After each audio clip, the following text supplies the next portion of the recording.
আসসালামু আলাইকুম। কেমন আছো তোমরা সবাই? আশা করছি সবাই ভালো আছো। আলহামদুলিল্লাহ আমি ভালো আছি। তো ভিডিওতে দেখতে পাচ্ছ আমি খুবই শর্ট টাইমে আলহামদুলিল্লাহ এত পারফেক্ট একটা পুডিং তৈরি করতে পেরেছি। তো এটা তৈরি করতে বেশি একটা সময় লাগেনি আর ইনগ্রিডিয়েন্টসও খুবই কম ছিল। একদম ঘরোয়া পদ্ধতিতে আমি বানিয়েছি। আমার বোন রিকোয়েস্ট করছিল ও মানে খাবেই, ওকে বানিয়ে দিতে হবে।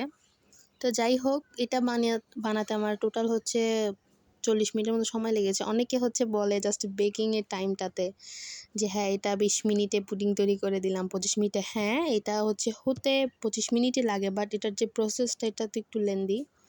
তো যাই হোক, পয়েন্টে ফিরে আসি। ফার্স্টে আমি 3টা ডিম নিয়ে নিয়েছি। সেই 3টা ডিম একটু ভালোভাবে ফিটিয়ে সেখানে আমি স্বাদ মতো চিনি দিয়ে দিলাম, যতটুক চিনি আমার প্রয়োজন। তোমরা তোমাদের টেস্ট অনুযায়ী চিনি দিবে, যে যতটুকু খাও, কম হলে কম, বেশি হলে বেশি। তারপরে এখানে সামান্য পরিমাণে লবণ দিয়ে দিতে হবে, দেন ভালো করে ফিটিয়ে নিতে হবে। আর এই ফাঁকে আমি ক্যারামেলটা করে নিচ্ছিলাম। ক্যারামেলও তোমরা তোমাদের আন্দাজ মতো করবে। আর আমার এখানে ক্যারামেলটা কম হয়ে গিয়েছিল, বাট পারফেক্ট হয়েছে আলহামদুলিল্লাহ।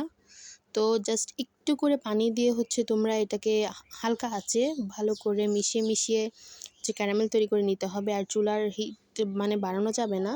তোমরা যদি চুলার আঁচ বাড়িয়ে দাও এটা পুড়ে যাবে। তো তিতা হয়ে গেলে আসলে পুডিংয়ের অ্যাকচুয়াল টেস্টটা পাওয়া যায় না।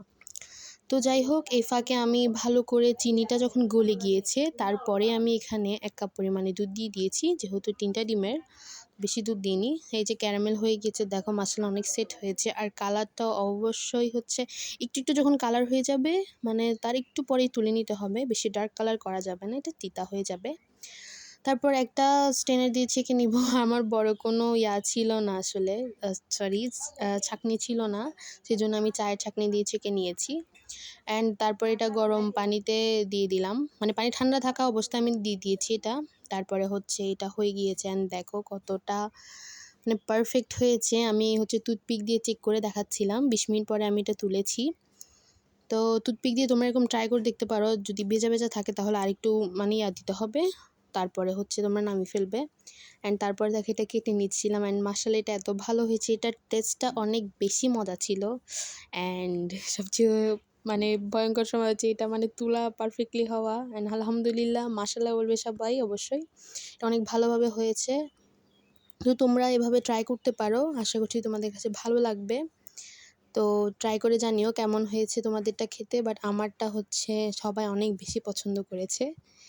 তো আজকে এ পর্যন্তই ছিল। সবাই ভালো থেকো, আর কমেন্ট করবে কে আমার ভিডিওটা কোথা থেকে দেখছো।